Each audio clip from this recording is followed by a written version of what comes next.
চট্টগ্রামের outer ring রোডে ভয়াবহ যানজট আটকে পড়েছে পতেঙ্গা সমুদ্র সৈকতের পর্যটক আর দর্শনার্থীরা। সেখানে আছেন সহকর্মী নয়ন বড়ুয়া। জয়, আমরা সরাসরি যাচ্ছি তার কাছে। জয়, যানজটের সবশেষ কি তথ্য আছে আপনার কাছে?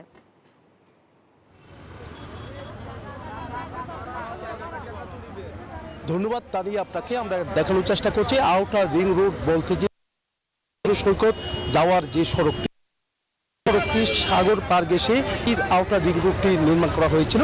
তো দেখতে পাচ্ছেন যে এখানে চারিদিকে যেহেতু বন্ধের দিন, তো তার কারণে পতেঙ্গা সমুদ্র সৈকতে মানুষের ঢল নেমেছে। তো আমরা দেখছি এখানে দীর্ঘ যানজটে পরিণত হয়েছে সড়কটি। তো যে সড়কটি দেখাতে যাচ্ছি 4 লেনের, 2 লেনে এখানে দীর্ঘ যানজট। এখানে যানজটের কারণে এখানে যারা পর্যটক এসেছে পতেঙ্গা সমুদ্র সৈকতের দিকে যাচ্ছে, একই সাথে আমরা দেখছি যারা এখানে দর্শনার্থী যারা পতেঙ্গাতে যাবে তারাই কিন্তু সবচেয়ে বেশি বিপাকে পড়েছে। তো দীর্ঘ যানজটের কারণে ট্রাফিক পুলিশেও আমরা দেখছি তারা অবস্থান নিয়েছেন। কোনোভাবেই কিন্তু যানজট নিরসন করা যাচ্ছে না। কিছুক্ষণ পরপর অল্প অল্প গাড়ি কিন্তু ছাড়ছে, আবার গাড়ি এসে বান্ডেল থাকলে প্রতি সেনমানিতে টাকা বাঁচবে। বিকাশ সেনমানি বান্ডেল কিনে জিতুন প্রতি লেনদেনে। জমছে যেহেতু পর্যটকের ঢল নেমেছে, পর্যটকরা বিকাল থেকে আমরা দেখছি এখানে সবার যে আসা যে পতেঙ্গা সমুদ্র সৈকতে কিন্তু সবার লক্ষ্য।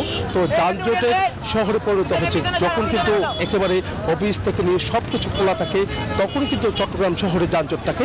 এখন চারিদিকে বন্ধ। এই বন্ধের দিনে শহরের বিভিন্ন সড়ক বলতে দুর্গপুরে যে সড়কগুলো আছে সব সড়ক কিন্তু ফাঁকা, একেবারে খালি সড়ক দিয়ে যানবাহন চলাচল করছে হালকা।